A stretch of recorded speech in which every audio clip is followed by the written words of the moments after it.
Bienvenidos a Pensando Cuba, un programa con entrevistas polémicas y profundos análisis sobre la realidad y la actualidad de la isla, bajo la conducción de Pedro Acosta y Hernán Alberro, transmitidas a través de los canales de Cubanet.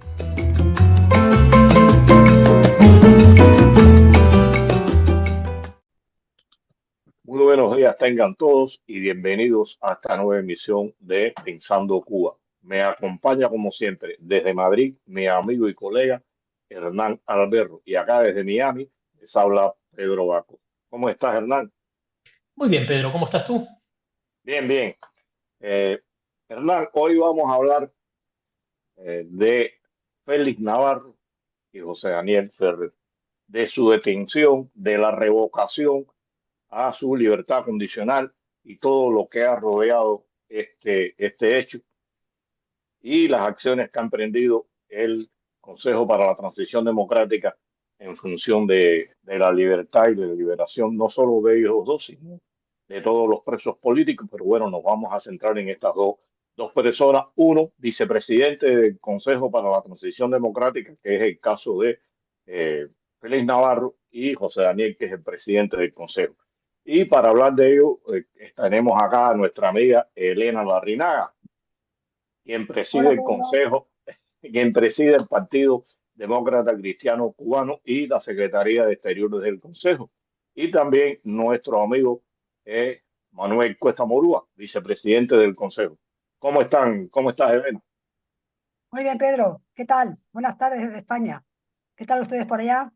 Bien, bien, Me alegro. bien. Te veo bien, te veo bien, te veo bien. Me alegra mucho. Morúa, ¿estás por allá? Hola Pedro, hola Hernán, hola Elena. Desde aquí bien, aquí en La Habana, con un poco de corriente hasta ver cuándo la quitan. Así que espero tener suerte, toquen madera, en cualquier lugar donde estén, a ver qué sucede. Aquí estamos. Sí, no, ya estamos resolviendo un problema, creo, con los paneles solares, ¿no? Yo creo que eso va a avanzar. Dentro de 15 o 20 años es posible. Oye, Es probable. mira, vamos a un poco antes de entrar en el tema. Quiero aprovechar este espacio para denunciar lo sucedido con Zoila Esther Chávez y Gabriel Barrenechea, una persona de 84 años que solamente pedía ver a su hijo antes de morir y estos esbirros no le permitieron eso y murió y su hijo solo pudo verla un rato, hora y tanto después de muerta y bueno, pienso que esto demuestra la vileza y la cobardía de la dictadura cubana. Algo que ustedes quieran hablar sobre esta situación. Pues mira, Sí, Pedro, espeluznante. Le cedo la palabra a Elena. yo estaba el otro día buceando cuando entro en internet a bucear, a escuchar cosas, y me encontré con un señor que se llama Alan Wolf.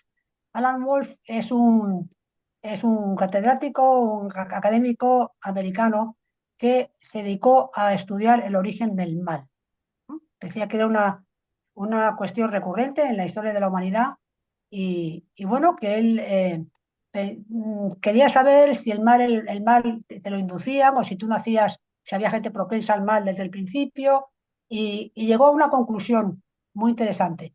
Decía que el mal era una cuestión abstracta y entonces que había que concretar para estudiarlo y que la mejor manera de concretar el mal era estudiar el mal en la política,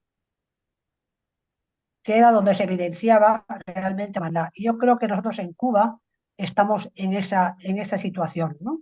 Decía que digamos, el mal se había naturalizado, se había dado por una cosa que pasa y que funciona y que no se le ataca bastante. Yo cuando estaba eh, viendo lo de Félix y lo de José Daniel, ¿no? Realmente pensé, qué identificada me siento, ¿no? Con esta cuestión, ¿no? Este estudio del mal, el mal como una cuestión abstracta, que es muy difícil de definir porque es una apreciación muy personal, ¿no? ¿Quién es malo, quién es bueno, dónde está el mal, cuál está el mal? Pero que, sin embargo, en la maldad en la política se veía muy clara. Y yo creo que en Cuba, en todas las cuestiones, tú estás hablando de esta pobre señora, que se ha muerto, que su hijo no lo ha podido ver, esta cuestión de meter en la cárcel otra vez a José Daniel y a Félix, tener a la hija de Félix Navarro metida en la cárcel, una chica inocente. O sea, en Cuba tenemos muchas señales de la maldad política, ¿no? Que yo creo que es lo que, digamos, la comunidad internacional no ve suficientemente, con suficiente claridad, ¿no? Y es muy triste, la verdad. Pero bueno, es lo que tenemos, ¿no? Y contra lo que tenemos que luchar. Pero yo creo que ese pensamiento de Alan Wolf de la maldad en la política, que es donde decía él que había que concretar los esfuerzos y entenderlos, es importante. Y reconocer que eso existe, ¿no? Porque parece que vivimos en un mundo donde no se puede reconocer que hay malos y buenos, ¿no? Reconocer que eso existe y que es así y que hay que combatirlo, ¿no? Eso es lo que quería, perdona Manuel, que te corté. No, para nada, para nada. Yo me sumo totalmente a lo que comentas, ¿no? Y a esa reflexión. Así, lo peor en Cuba es que el mal se ha banalizado mucho, ¿no? Es casi normal ser malo. Yo entiendo el lado subjetivo de que no hay malos, malos, buenos, buenos, buenos.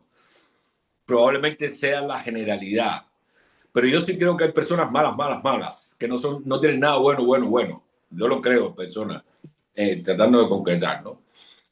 Y jefe de la pendiente, la prisión donde estaba Renechea, puede ser bueno para sus hijos, obviamente, pero lo tenga, puede ser bueno para su familia, pero hay una maldad social que lo hace malo, malo, malo, independientemente de su familia, ¿no? Porque era innecesario no burlar incluso la orden.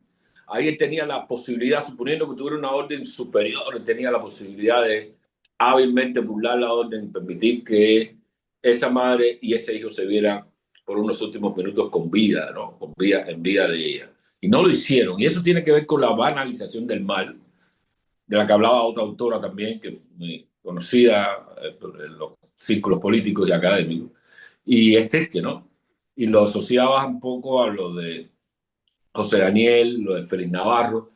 Lo de Félix Navarro fue tan brutalmente perverso porque era el día de la visita de su hija. Ni siquiera esperaron un día después para que se vieran, ¿no? Ahí hay una perversidad del mal que refleja un poco esta banalización y esa crueldad y esa vileza, como muy bien dijo Pedro inicialmente. Hay que ser vil para no permitir que esa señora y ese hijo se vieran de alguna manera antes de morir ella, ¿no? Y yo termino este comentario con la siguiente reflexión. Es verdad que la maldad se ve con claridad en la política, también en el mundo de los negocios, por cierto. Pero yo creo que cuando la maldad en la política es tan permanente, tan normal, tan normalizada, es porque se acabó la política, ¿no? Es decir, ese vínculo político se terminó. Puede aparentar que hay juego político, pero ahí terminó la política cuando la maldad es tan normalizada como se está reflejando en Cuba y desafortunadamente en este caso.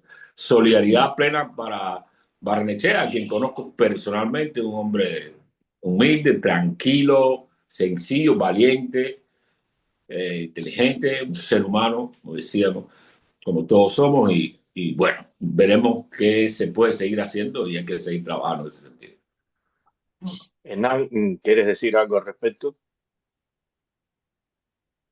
No, creo que se ha dicho todo, ¿no? O sea, y bueno, y vamos a seguir conversando sobre este tema. No lo vamos a agotar aquí, pero nada, no hay mucho más que se pueda agregar. Eh, Creo que un poco a lo que iba Manuel en su planteo ahora al final respecto de la política y demás, creo que hay como dos tipos de maldades o dos tipos de perversidades, ¿no? Está la perversidad individual, la de este hombre que toma una decisión o al menos no va un poquito más allá de la orden que le dieron, bueno, puede ser, pero después está la perversidad institucional, ¿no? La que institucionalmente permite que este tipo de cosas sucedan, y creo que va un poco a lo que decía Manuel, ¿no? De la maldad social. No sé si ese es o el comportamiento social. Bueno, las instituciones están precisamente para evitar este tipo de comportamientos. Sin embargo, en regímenes como el cubano, lamentablemente las instituciones más bien promueven este tipo de comportamiento. Sí, ejemplos hay muchos de cómo el gobierno cubano, la dictadura, ha ocupado este tipo de comportamiento. Y bueno, yendo ahora a José Daniel y Félix, se ha especulado mucho a qué se debe que fueran revocadas su libertad condicional. Unos dicen que se hizo a partir de que muere el Papa, otros hablan que era por la actividad de José Daniel. Eh, Pienso que hay un poco de todo en esto. ¿Qué ustedes piensan? ¿Por qué sucede esto en este momento? ¿Tiene que ver con lo que hacían ellos o tiene que ver con dar un ejemplo para que el resto de los que están sueltos y vayan a soltar calle? Mira, yo creo que el régimen tiene miedo. Yo creo que el régimen tiene miedo. El régimen está en una situación límite, para mi gusto, en general, en todos los aspectos, ¿eh? Porque no hay más que leer y escuchar lo que pasa, ¿no? Y escucharlo, ¿no? Y yo creo que han querido dar como una clase de decir, ¿no? Cuidado, ¿no? Atemorizar, ¿no? Lo de los regímenes malvados, que al final cuando no tienen argumentación, digo, porque esa misma manera que tienen ellos de insultar y de todo lo que denota es una precariedad en todos sentidos, te quiero decir, en todos sentidos. Y entonces yo creo que lo que han querido es dar como una clase, que yo creo que también tenían miedo que se fuera sumando más gente, ¿no? Porque ellos conocen el hartazgo de la población, ¿no? De que vieran a José Daniel y al propio Félix como unos referentes de algo bueno y nuevo que podía pasar y no quieren. Yo creo que están, están manejados por el temor y por el miedo y por ese régimen malvado que todo lo controla también, ¿no? Porque también ellos son, en cierto sentido, rehenes de eso, ¿no? Son rehenes de eso. Eso es lo que yo pienso. Ahora, Sí, para mí el reencarcelamiento de ellos, tercera vez para Félix Navarro, cuarta vez para José Daniel Ferrer, yo creo que tiene una razón estrictamente política que la motiva detrás. No es solo el hecho básico de que ellos eh, han burlado lo que establece su condición de libertad condicional o escarcelación condicional. No lo creo porque a ciencia cierta muchas personas que han sido liberados bajo la escarcelación o la licencia extrapenal o la libertad condicional tienen que cumplir determinadas determinados requisitos para el ejercicio de esa libertad condicional, ¿no? O de esa licencia extrapenal. Ciertamente, muchos no la cumplen. Y el gobierno se hace la vista gorda, ¿no? Por ejemplo, eso de salir o no del municipio, de viajar, eso realmente el gobierno se hace la vista gorda con eso. Hay muchos que están libres condicionalmente y se mueven normal en su comunidad, en su ciudad, etc. Por lo tanto, yo insisto en que en estos dos casos hay justamente una razón política muy poderosa. Y para mí tiene que ver con algo que apuntaba Elena. Es decir, ellos ya se estaban convirtiendo en dos referentes en un momento en el que el apoyo al gobierno cubano está en sus horas bajas, a pesar de las coreografías que el gobierno se monta, ¿no? Pero está en sus horas bajas y convertirse en referente en un momento como este es algo que el gobierno cubano parece que no está en condiciones de permitir y de tolerar. Por eso la razón política es la que lo lleva a prisión. Sobre todo en el caso de José Daniel, que sabemos perfectamente bien que ya cumplió de esa condena de 4 años. Ya la cumplió. Cuando presentamos el habeas corpus, la última respuesta de ellos, que llevaron al Tribunal Provincial de Santiago de Cuba, era de que se habían equivocado las cuentas. No habían tomado en cuenta unas fechas ahí y entonces que él tenía que cumplir. ¿Cuál es la diferencia real de tiempo entre la emisión y la rectificación de esa fecha y el tiempo transcurrido? Son desde enero hasta ahora. Pasados 3 meses, básicamente. Es decir, ya José Daniel cumplió, ellos lo saben. Y el temor es que vuelvan a levantar otra causa. Por eso estamos apurados tratando de hacer algunas acciones, pero insisto en que hay una motivación política. José Daniel, a la altura de julio, verano, caliente, alimentando a 1.000 personas en Santiago de Cuba, la segunda ciudad, era simplemente intolerable para el rey. Ya yo tengo referencias de que gente que vive en distritos alejados de Altamira, donde vive José Daniel, ciudadanos comunes estaban diciendo que cuando tuvieran hambre iban a pasar por casa de José Daniel. ¿Qué está queriendo decir? De que el liderazgo en Santiago de Cuba lo tiene José Daniel Ferrer, no lo tiene la primera secretaria del partido ni el gobernador de la provincia, lo tiene José Daniel Ferrer. Ellos dirigen, José Daniel lidera. Lo mismo estaba pasando en Matanzas, en Perico. Félix es el referente, muy poderoso en esa ciudad, en ese pueblo pequeño, en Colón también, y ya estaba reagrupando de nuevo a las damas del blanco de allí para ir a la iglesia, etc. Eso es liderazgo, señor.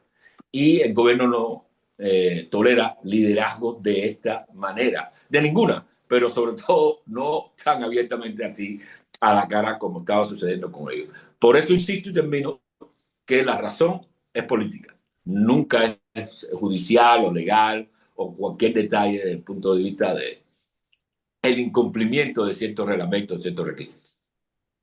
Está claro que la razón es política y que el miedo los acompaña. Todo está visto que prácticamente a 2, 3, 4 horas de haber hecho la detención de estos dos hombres, la vicepresidenta del Tribunal Supremo se aparece en la televisión a explicar las causas.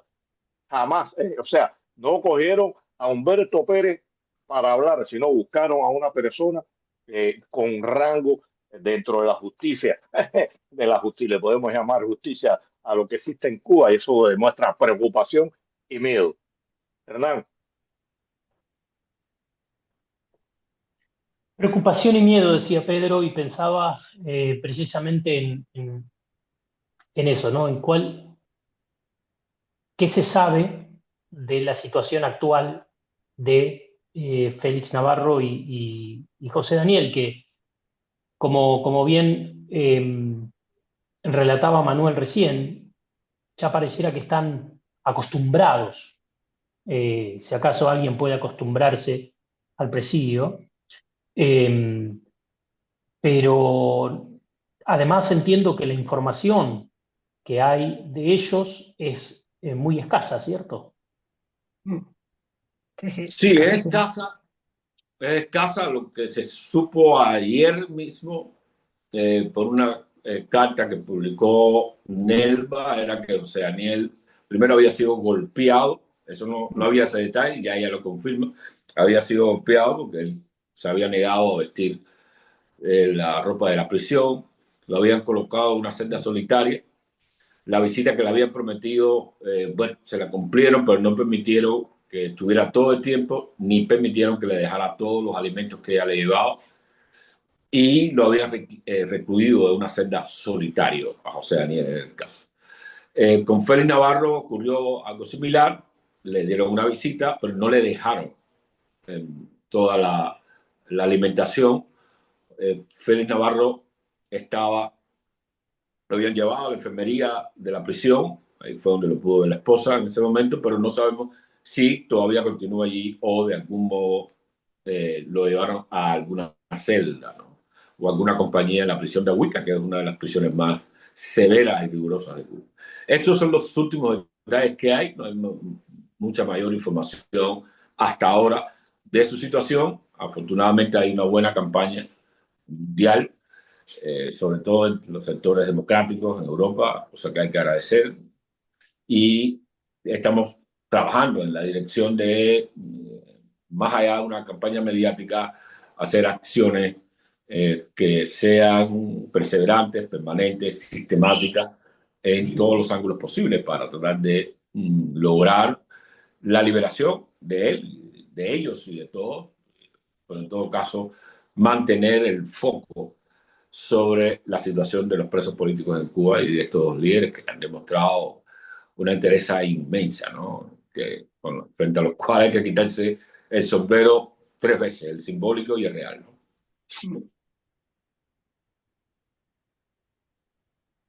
Elena, ¿querías agregar algo? No, yo creo que además, aparte de todo lo que está haciendo el gobierno cubano, es un error. Es un error grandísimo, porque José Daniel y Félix, cada uno con su carácter, se acabarán convirtiendo en unos iconos dentro de la cárcel también, porque estarán dando un ejemplo y eso al final también se les va a ir en contra. Yo la semana que viene, el domingo, me marcharé a Bruselas y por supuesto llevaré en la agenda, lo primero que llevo es todo esto que estamos hablando, ¿no? Vamos a ver Europa en qué posición está, qué es lo que nos puede ofrecer, qué es lo que podemos pedir. También nos reuniremos con COMECE. COMECE es la anunciatura, esta especie de anunciatura que hay en Bruselas de la Iglesia Católica, y también acudiremos ahí a pedirles bueno, que intercedan por esta cuestión, ¿no? Intentaremos mover todo lo que podamos para no solamente, por supuesto, liberar a Félix y a José Daniel, ¿no? Sino para volver a poner la cuestión encima de la mesa y para eh, poner o no, que no imponer las soluciones que desde este lado estamos poniendo encima de la mesa, ¿no? O sea, que quede bien claro que no es cuestión nuestra, que somos inmovilistas y que somos radicales. Nosotros, como bien sabe todo el mundo que nos conoce, hemos puesto una solución encima de la mesa posible y futurible para Cuba. Es lo que vamos otra vez a poner encima de la mesa de todos los parlamentarios, del despacho de la presidenta Metsola, por supuesto en el Servicio de Acción Exterior, por supuesto con los... Vamos a tocar a todo el mundo, ¿no? Otra vez para poner las cosas negro sobre blanco, ¿no? Y eso es, yo creo que es lo máximo que podemos hacer y bueno, y ser serios, como somos, y responsables y no estar hablando boberías, ¿no? Y haciendo lo que creemos que debemos hacer y siempre poniendo, por supuesto, a los presos por delante, ¿no? La maldad está, los regímenes malvados, ¿no? Que están ahí, que existen y que tenemos pruebas no solamente el de Cuba, sino muchos más, ¿no? Y yo creo que eso hay que remarcarlo y remarcarlo y remarcarlo en la Unión Europea. Una pregunta, ¿cómo ustedes han percibido el impacto? Moro habló algo de esto un poco, pero bueno, el impacto que ha tenido esta detención de ambos líderes en América Latina y en Europa. ¿Cómo ha sido la repercusión? ¿Qué se dice? ¿Qué se plantea con respecto a esto? Bueno, yo por ejemplo, que tengo unos chats con la OTCA, con la UPLA, con todos estos partidos de América Latina, la respuesta ha sido inminente y la solidaridad también, también. Tengo que decir que el Parlamento Europeo también, pero en Europa en general no ha sido tan fuerte ni tan aparente como a mí me hubiera gustado, ¿no? Yo he encontrado más cariño y más apoyo en América Latina. En los partidos de América Latina he encontrado más sintonía, ¿no? En el asunto. También es verdad que a lo mejor Europa está en un momento muy complicado y tiene sus propios problemas, pero sí tenemos, por lo menos en el Parlamento Europeo, una cantera de eurodiputados que siempre están ahí, eso sí es verdad. Pero si hablamos un poco de volumetría, ¿no? Ha sido más, para mi gusto, desde América Latina. Desde la OTCA y desde la UPLA ha sido muy firme el apoyo, el acompañamiento y las denuncias. Y ahora vamos a presentar también una resolución sobre Cuba, ahora en Bruselas, gracias también a Julián Obligo, el presidente de la UPLA. Ahí he encontrado mucho apoyo real, mucho apoyo real. Hablabas de la Unión Europea, Elena, y bueno, justo Pedro dedicó uno de sus viernes de denuncia. Bueno, y tantos otros, no fue Pedro el único, pero Pedro dedicó ahí el viernes de denuncia a las declaraciones de la comisionada para Relaciones Exteriores de la Unión Europea de Calia Cajas. Entonces, quería tener tu apreciación al respecto, y la de Manuel, por supuesto, respecto de esas declaraciones, si son si debiéramos estar preocupados en términos de las relaciones futuras de Cuba y la Unión Europea o podemos todavía guardar algo de esperanza. Te lo contestaré cuando vuelva de Bruselas, pero te quiero decir hombre, muy tranquilizador no ha sido. Te quiero decir, en el sentido de yo entiendo que el diálogo no se debe de cerrar, que no se debe, es la manera de solucionar los problemas es de una manera civilizada, yo eso lo entiendo, pero lo que no he comprendido bien, igual que tampoco lo han comprendido tantos diputados que han peleado por cambiar un poco las cosas en ese sentido y reforzar algunos aspectos, es que haciendo lo mismo vas a conseguir lo mismo, o sea, es igual a nada. ¿Me entiendes? Lo que si no hay un cambio dentro de esa estructura del acuerdo, un cambio de posiciones internas, que fíjate lo que te digo, que muchas veces a lo mejor no hay ni que decirlo al exterior. A lo mejor no hay ni que decirlo al exterior porque puede ser incluso hasta una estrategia política de no calentar las cosas. Pero sí es verdad que desde dentro, que es lo que yo plantearé, desde dentro sí es verdad que tiene que haber otro manejo diferente. Si de verdad queremos conseguir algo, si lo que queremos es seguir igual, pues entonces, oye, pues nada, nos quedamos con lo mismo. ¿Sabes lo que te quiero decir? Pero yo creo que, o por lo menos yo esa esperanza tengo de que cuando llegue allí me diga, mira, es que la estrategia interna es esta, ¿no? Vamos a ver, no lo sé. Ya te digo que a la vuelta te lo diré. Bueno, antes, espérate un momento antes de que hable. La señora Caja Callas habla de avances significativos. Eh, Tú que estás allí, como lo decimos los cubanos, en la caliente, a partir incluso de estas detenciones, ¿qué avances significativos se puede hablar en los derechos humanos en Cuba, en la libertad de expresión? ¿Es real esta apreciación? No, para nada, para nada.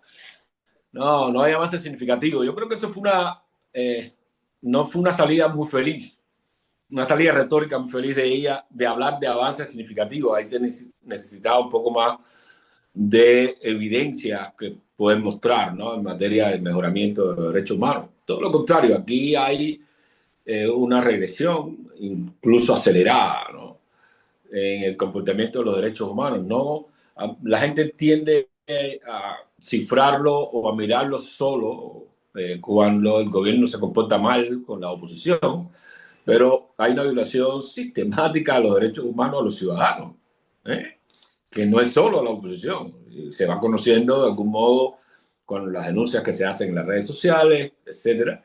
Pero si uno hace una proporción, un equilibrio de violación de los derechos humanos hacia el activismo y hacia la población, en los últimos tiempos, la violación de los derechos humanos a la ciudadanía común es algo a destacar. No hay esa mejoría. Yo creo que no fue una salida feliz, más allá, o un comentario feliz en ese punto, más allá de que yo sí creo que lo que habría que hacer en ese punto es reequilibrar los componentes internos del diálogo y la cooperación. Reequilibrar, yo pongo solo dos ejemplos que son fundamentales y uno es un mayor reconocimiento a la sociedad civil, es decir, elevarle el estatus de reconocimiento público a los actores de la sociedad civil dentro y fuera de Cuba. Elevárselo, eso es clave. El gobierno cubano siempre se molesta mucho cuando se le hace reconocimiento o puntual o sistemático. No es lo mismo reconocimiento puntual que reconocimiento sistemático. Es decir, tomarlo en cuenta en cada decisión de la Unión Europea en dirección a la realidad cubana. Eso es un punto que la Unión Europea debería hacer, definitivamente. Yo creo que eso reequilibra al interior. Luego, buscar mecanismos de cooperación con la sociedad civil independiente. Siempre hay el tema aquel de que los cubanos no pueden recibir apoyo de la Unión Europea o de sus organizaciones o de la ONG. ¿Por qué? Como no tienen estatus legal reconocido dentro de Cuba, pues bueno, no se puede hacer convenios con. Y siempre hay una salida si se quiere buscar cooperar efectivamente con la sociedad civil y con las propuestas y los proyectos de la sociedad civil independiente, porque la Unión Europea se mueve en ese sentido. Y en tercer lugar, yo diría que es importante revisar públicamente el diálogo, el acuerdo de diálogo y de cooperación, esta vez incluyendo a la sociedad civil. Porque anteriormente ese diálogo se estableció, la sociedad civil no participó directamente de este acuerdo y solo aparentemente habría sido beneficiaria de algunas de esas cosas, de algunos de los, digamos, beneficios que establecía el acuerdo, de las propuestas que establecía el acuerdo, teóricamente hablando. Esta vez yo creo que debe haber una revisión pública y es a lo que yo creo que podríamos y deberíamos apuntar con fuerza, ¿no? Lo cual se conecta con la pregunta de Hernán, si hay esperanza. Yo creo que la esperanza depende mucho de la capacidad nuestra. Yo insisto siempre en conversaciones con amigos de que debemos tratar de luchar fuertemente por pasar a un plano más político que de denuncia de derechos. El gobierno cubano ha sido exitoso en arrinconarnos durante todos estos años al campo de los derechos humanos. Me das un palo, me metes preso, tengo que denunciar, hago una lista, la llevo a los organismos internacionales, lo denuncio en los medios de comunicación, etcétera. Y ese ciclo vicioso que el gobierno cubano, en el cual ya se siente relativamente cómodo, le da toda la ventaja al gobierno cubano y nos quita toda la ventaja a nosotros para movernos en el plano político. Y yo creo que una de las cosas que ya estamos como que definiendo mejor en el Consejo es justamente esto, de pasar a una visión, opción y acción política, más allá de que me den un palo en la cabeza, seguir caminando, digamos, hacia el Parlamento Europeo, aunque me den 4 palos en la cabeza, seguir caminando con una propuesta concreta. Por eso estamos diseñando varias cosas que tienen que ver básicamente con esto de los Félix Navarro y los presos políticos y José Daniel Ferrer, para movernos en esa dirección, en sentido parlamentario, en la dirección diplomática, en la dirección judicial y política, por supuesto en la mediática y en la simbólica también, pero movernos con una visión en que los demás actores digan, bueno, aquí hay unos actores políticos, no tienen poder, no tienen la representación institucional del país, todo eso se sabe, eso no es un problema, pero aquí hay unos actores políticos con una visibilidad y con una visión y una acción política, porque es ahí donde hay que darle la batida definitiva al gobierno, y en ese sentido, muy bien esto que va a pasar, que va a hacer con Elena. Nosotros vamos a elevar un poco la acción, digamos, diplomática de los que trabajan en el Consejo para la Transición Democrática en ese sentido, en varios países, para movernos no solo al Parlamento Europeo, sino movernos a los parlamentos nacionales. Hay que moverse a los parlamentos nacionales, tocar las puertas a las instituciones, hacerte visible, decir, nosotros somos una opción política, no la única, afortunadamente, de Cuba, y estamos proponiendo y tratando de avanzar esto. Así yo creo que vamos a tener mucha más capacidad de acción, de opción, y al mismo tiempo mejorar la situación de los derechos humanos. Bueno, el Dios Crono nos está marcando algo que ustedes quieren agregar a estos temas que hemos tratado hoy, sobre todo lo de José Daniel Ferrer y bueno, la explicación que tú has dado de las acciones que estaba cometiendo el Consejo para la Transición Democrática en Cuba. Yo lo dejo a Elena, que cierre la voz femenina. Ya yo no digo más nada, he hablado mucho. Mira, precisamente me alegro, Manuel, que hayas comentado eso. Yo ayer estuve en una reunión, ¿no?, donde se hablaron estos temas y comenté lo mismo que has comentado tú. Nos han tenido entretenidos y hemos hecho dejación de funciones en otras cuestiones, ¿no? Nos hemos entretenido y eso es muy básico, es imprescindible, vaya, que no se me malinterprete, pero es muy básico, o sea, no va más. Es la denuncia, yo te pego, tú me pegas, yo lloro, yo no sé, me quejo y hasta que pase la siguiente, ¿no? Pero no crea estructura política, no crea mensaje político, ¿no? Y entonces yo me quejaba ayer un poco y con toda esta gente que me reuní y me decían, claro, pero es que ustedes han hecho un esfuerzo grandísimo, me decían, con la ley de amnistía política. Eso ha sido un marco absolutamente nuevo en la oposición cubana, o sea, no una proposición, pero tenemos que seguir, hay que seguir, porque para que nosotros nos avalemos a ustedes tienen que salir de ese circuito redondo único del dolor que ocasiona todo esto, ¿no? Y a la conclusión que llegamos es verdad que nosotros no podemos estar siempre pendientes de cuando haya reuniones o tenemos debates internos de qué nos van a hacer o qué no nos van a hacer. Tenemos que estar pendientes de qué vamos a hacer nosotros, ¿no? O sea, nosotros tenemos que coger las riendas de nuestra vida, te quiero decir, o de nuestro propósito, de nuestro objetivo, ¿no? Y no podemos estar siempre pendientes de, no, claro, es que ahora la Calas ha dicho esto, bueno, pues fatal, no nos ha gustado, bueno, pero ¿qué vamos a hacer nosotros? ¿Qué voy a contestar yo cuando llegue al Servicio de Acción Exterior? ¿Qué voy a decir? ¿Qué voy a proponer, sobre todo? Porque no se trata de ir a criticar lo que ellos han decidido. Puedes decir, por supuesto, oye, mira, esto no me parece lo adecuado porque creo que por este camino vamos a seguir igual. Es que yo propongo esto. Esto es lo que a nosotros nos ha faltado. O sea, eh, hemos sufrido mucho, claro, y el pueblo cubano ha sufrido mucho. Y cuando sufres mucho, te refugias muchas veces en la queja, ¿no? Cuando sobre todo no tienes capacidad, ni fuerza, ni peso específico para poner una solución. Pero creo que eso es una cuestión que tenemos que superar nosotros. O sea, no tenemos poder, no tenemos, pero nos existe una cosa muy importante, que es la verdad. Nos existe la verdad. Nosotros estamos hablando verdad, no estamos hablando mentira, ¿no? Yo creo que al final la verdad tiene mucho peso, pero también tenemos que saltar de esa cuestión un poco lastimera que tenemos, o quejumbrosa, ¿no? O dolosa, no sé cómo explicarlo, a ser proactivos, porque si no somos proactivos, ¿quién realmente nos va a respaldar, Andrés? Digo, Hernán, quién nos va a respaldar? O sea, te tienes que ganar un cierto prestigio para que te respalden, porque claro, cualquier entidad o cualquier país o cualquier persona que te dé respaldo también necesita ciertas garantías, porque a nadie le gusta hacer el ridículo.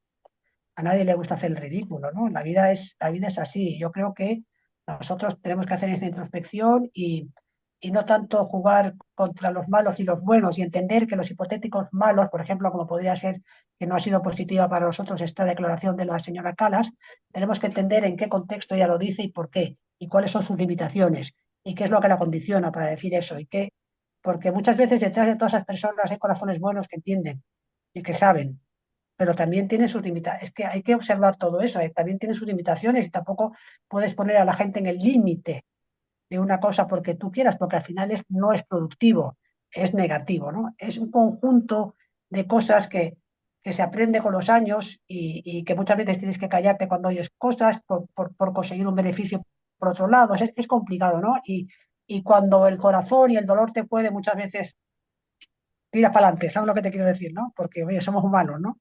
Somos humanos y a veces uno está ya como cargado, pero tenemos que aprender a ser más políticos, porque, y también ser conscientes de que la persona que tienes enfrente, no es que también quiera conseguir un rédito de lo que tú le propones, pero también quiere salir airoso del asunto. No, entonces ahí hay que balancear mucho. Yo siempre digo que en mi casa siempre decían antes de hablar cuenta hasta 10.